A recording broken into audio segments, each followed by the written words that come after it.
Bonjour à tous, bienvenue dans cette nouvelle vidéo des championnats du monde par pair. Alors avant de commencer, je voulais faire une pub très rapidement pour cette application qui s'appelle Qubits. Alors il y a une version web et une version application.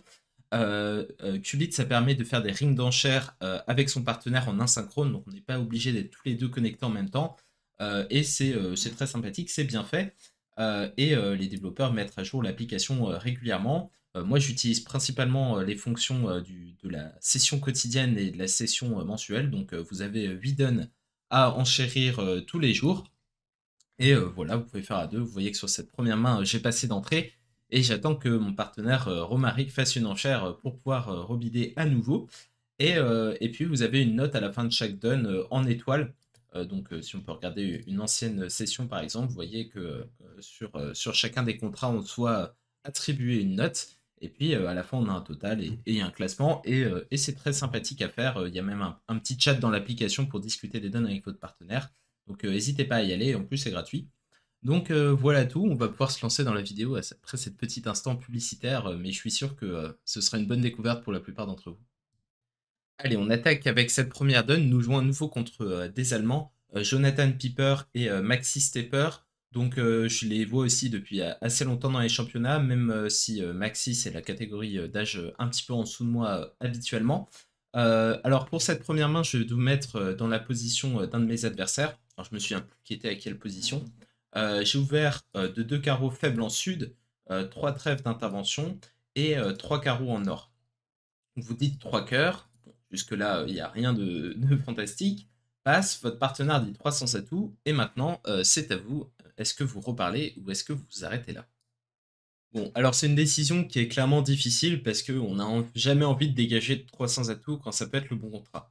Néanmoins, il me semble que la main, elle joue quand même plutôt bien l'atout cœur parce que dès que le partenaire un seul arrêt à carreau, il va falloir passer par le roi de cœur pour essayer de faire d'élever. Et dans ce cas-là, à 300 atouts, ça va être compliqué. Alors qu'à 4 cœurs, vous pouvez évidemment donner un tour de cœur pour affranchir les cœurs, ça marche bien. Et il y a une deuxième raison, c'est que vous pourriez bien vous prendre un certain nombre de piques à l'entame. Alors oui, votre partenaire a l'arrêt carreau, mais en pique, vous en savez strictement rien. Et ça pourrait mal se passer. Donc, tout compte fait, je pense que c'est plutôt une bonne idée de reparler. Alors, vous pouvez dire 4 cœurs, mais vous pouvez aussi dire 4 trèfles, parce que de temps en temps, le partenaire, il a une très bonne main. Et sur 4 trèfles, ça ne va pas vous empêcher de jouer 4 cœurs si le partenaire a une main minimum. Donc, je pense qu'ici, la bonne enchère était 4 trèfles. Mon adversaire a passé. Et je vais vous montrer les 4 jeux. Alors, mon partenaire Romaric a entamé carreau assez normalement. Alors, il s'avère que pique marchait carrément mieux parce que on sait plus de lever en flanc parce que là, il y avait deux arrêts à faire sauter chez le déclarant alors qu'à pique, il n'y en avait qu'un. Et donc, le déclarant a fait 12 levées en nous laissant simplement le roi de cœur. Alors après, on était plutôt optimiste parce qu'on voyait quand même que nos adversaires avaient le contrat de 6 trèfles et le contrat de 6 cœurs. Cependant, au final, on s'est retrouvé avec une moyenne entre ceux qui jouaient 4 cœurs plus 2 contre notre 300 plus 3, malheureusement. Il y a une paire qui a joué 5 trèfles et une paire qui s'est égarée à 7 cœurs. Et il y a aussi une paire qui a très bien déclaré 7 trèfles, c'était Arthur et Théo. Donc bravo à eux, parce que bon, c'est pas le grand chelem de l'année, mais c'est quand même un grand chelem qu'on a plutôt envie de jouer. Et ici, ils gagnent. Donc voilà pour cette première donne. Vous voyez que le deck carreau faible, quand même, c'est assez gênant pour les adversaires, et cette donne en est une très bonne illustration. Alors sur cette donne, on va retourner dans ma position. Passe le partenaire d'un trèfle. Passe, je dis un cœur qui est excess pique. Passe mon partenaire dit 2 piques, donc il montre une main de 12-14 points en meilleur mineur. Alors il n'a pas toujours une meilleure mineure, mais dans ce cas, quand il a une main de 12-14, il a une meilleure mineure. Passe, et c'est à vous, qu'est-ce que vous faites ici? Alors vous avez une enchère d'essai à 200 atouts généralisés, ou des enchères avec des courtes, donc qu'a priori vous n'avez pas utilisé ici. Donc est-ce que vous faites une proposition de manche à 200 atouts, ou est-ce que vous passez?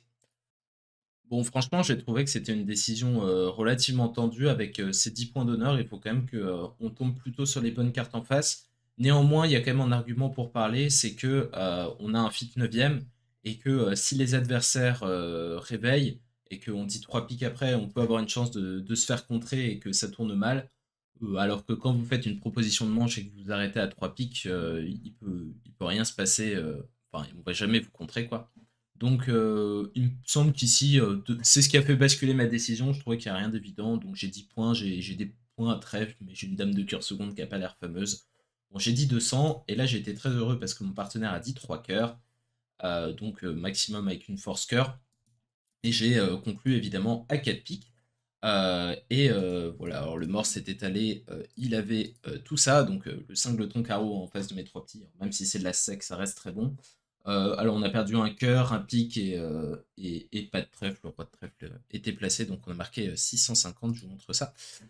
Et on a marqué 70%, donc il y avait quelques tables qui n'ont pas joué la manche, donc ça a été une bonne note pour nous. Alors, sur cette Donnerden, je vais encore vous mettre dans la peau des adversaires parce que c'est une donne de Schlem.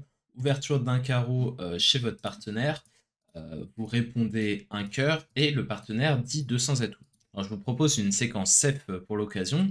Donc, vous dites 3 cœurs ici. Alors, vous pouvez dire 3 piques, ça doit sûrement être naturel, mais ça rend les choses vraiment plus compliquées. Vous ne montrez pas votre 6ème cœur, etc. Vous pourriez par exemple avoir un 5-4-3-1 de 13-14 points et essayer de trouver le meilleur atout. Bon, 3 cœurs au moins, vous imposez l'atout et on sait où on va. Le partenaire dit 4 trèfles, donc ça veut dire qu'il lui manque le contrôle pique et qu'il n'a pas une main vraiment minimum avec 2 petits cœurs. Donc il est intéressé par le Schlem. Vous posez le Blackwood. Le partenaire vous répond qu'il a les clés manquantes, donc disons 5 carreaux. Vous dites 5 piques pour lui demander la dame d'atout, et il vous dit 6 cœurs. Et la question maintenant que je vous pose, c'est est-ce qu'il faut dire 600 atouts ou pas? Bon, alors ici, c'est clair que vous n'avez pas une enchère facile, vous avez assez peu d'informations sur la main de votre partenaire finalement. Alors vous savez qu'il a l'as de carreau, l'as de trèfle et le roi de cœur, qu'il a ouvert en meilleur mineur et qu'il a 18-19 points. Le reste, vous en savez strictement rien. Et la question que vous pouvez vous poser notamment, c'est est-ce que vous allez avoir besoin d'une coupe de la main courte à pique pour faire votre 12e levée?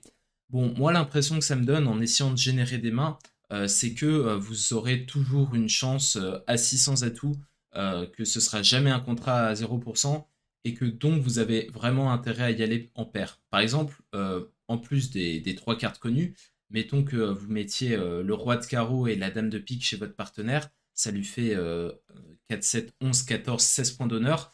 Vous voyez que là, déjà, vous avez un Schlem qui est pas mal à 600 atouts, alors qu'il manque quand même 2 points chez le partenaire. Donc, si vous lui mettez en plus la dame de carreau, bon, ça devient un Schlem qu'on a très envie de jouer. Alors aussi, ça dépend si le partenaire a 2 cartes à cœur, a 3 cartes à cœur. Il y a franchement beaucoup d'inconnus, mais bon, en plus, il va falloir qu'il trouve l'entame trèfle, ce qui n'est pas forcément évident, même si ça donne envie. Il faut que le roi de trèfle soit déplacé pour que ça se passe mal. Voilà, je pense que statistiquement, avec cette main, il faut dire 600 atouts. Alors peut-être que pour mieux anticiper la séquence, il aurait fallu demander au partenaire s'il avait 3 cartes à cœur en faisant un check backstaman. C'était une possibilité. Mais bon, voilà, je pense qu'il faut conclure à 600 atouts ici. Alors, mes adversaires ont fait une séquence qui avait pas grand-chose à voir parce qu'ils ont fait un Texas cœur ici à 3 carreaux.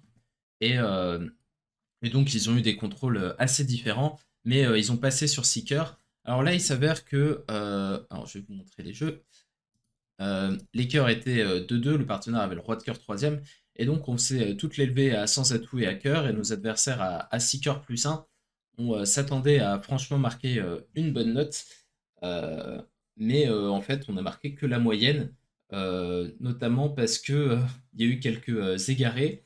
euh, on voyait pas trop comment on pouvait s'égarer, mais il y a notamment un joueur qui a joué 7 cœurs et qui, sur un thème carreau, a tiré à ce roi de carreau histoire d'essayer de tâter un peu le terrain et qui s'est fait couper en or. Bon, alors il savait comment manier les cœurs après, mais le problème c'est qu'il avait déjà chuté.